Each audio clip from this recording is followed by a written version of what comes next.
Case is filmed on location with the men and women of law enforcement. All suspects are innocent until proven guilty in a court of law. Your dad. No, I did Yes, you not. did. Yeah, Yes. Daddy's dead because of you. Hours of interrogation. Police lying to a suspect in the Inland Empire until he falsely confesses to murder. And now the city of Fontana is paying a massive settlement tonight after police questioned a man for 17 hours until he confessed to killing his father, who's still alive.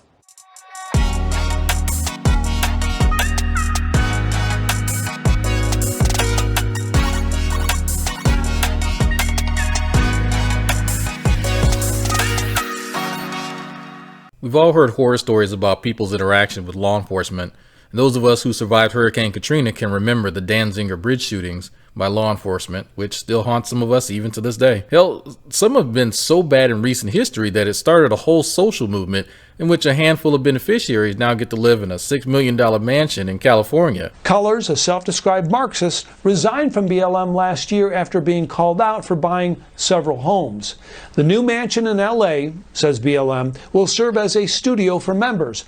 Nonprofit experts, however, say it's important BLM not commingle funds targeted for improving black lives with personal interests, a question raised last year by activists. We are also asking for an IRS investigation because people donated, and we have a right to find out where our money was spent. Speaking of California, the city of Fontana now has to pay nearly $1 million for psychologically torturing a murder suspect for 17 hours straight. When I first heard this story, my mind went straight to that infamous scene from The Dark Knight between Batman and the Joker. What does Harvey know about you and his little bunny? Where are they? Killing is making a choice. Where are they? Choose between one life or the other. Your friend, the district attorney, or his blushing bride to be. But this story is a bit more sinister, if you can even imagine.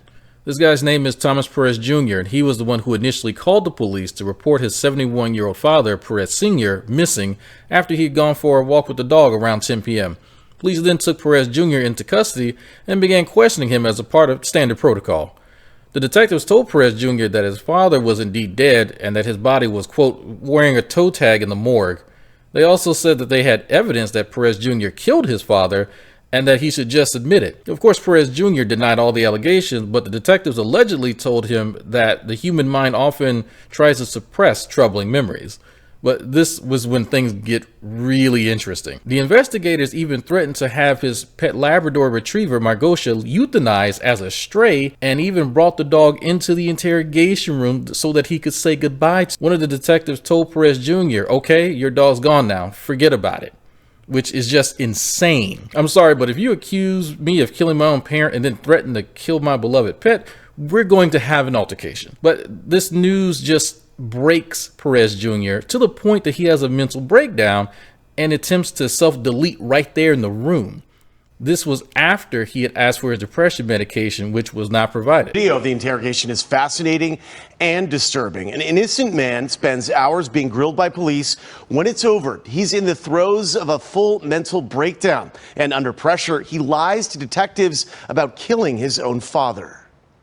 We don't think you're a monster, Thomas. Fontana police detectives grilling Thomas Perez Jr. after Perez Jr. reported his father missing. This interrogation descends into what's being described as psychological torture after the detectives extract a false murder confession from Perez. We just told you we found your dead dad, and you don't give a.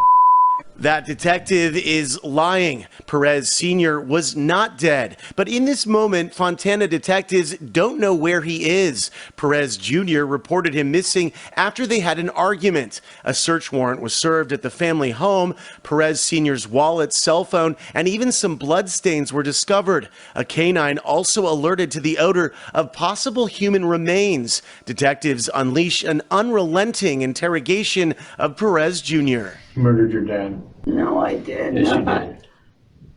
No, Yeah, Yes. Daddy's dead because of you. no. Yes, not only that, but poor Morgan here. Margot. Margot had to witness it.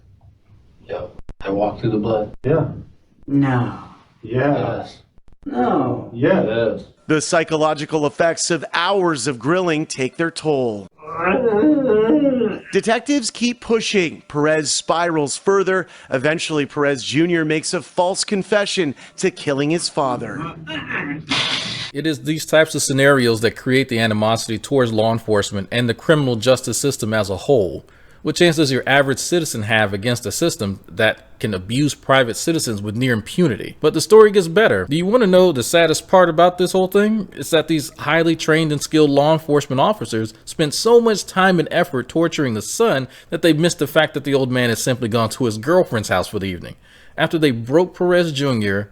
and obtained a false confession, they sent him to the funny farm for about 72 hours. Perez Jr.'s own lawyer even said that he hadn't seen anything this cruel in the 40 years that he's been dealing with lawsuits concerning law enforcement. Worst act of deliberate cruelty that I've seen suing the police for 40 years. I've been suing the police for 40 years, and I've never seen the cops be that cruel to someone. Steering on behalf of Perez Jr. sued Fontana and won a nearly $900,000 settlement.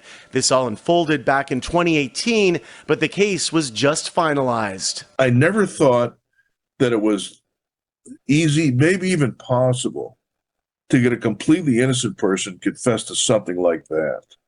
But after I watched the video and watched the interrogation of Tom Perez, what I divined is that they could get you and I to confess to killing Abe Lincoln if they wanted to.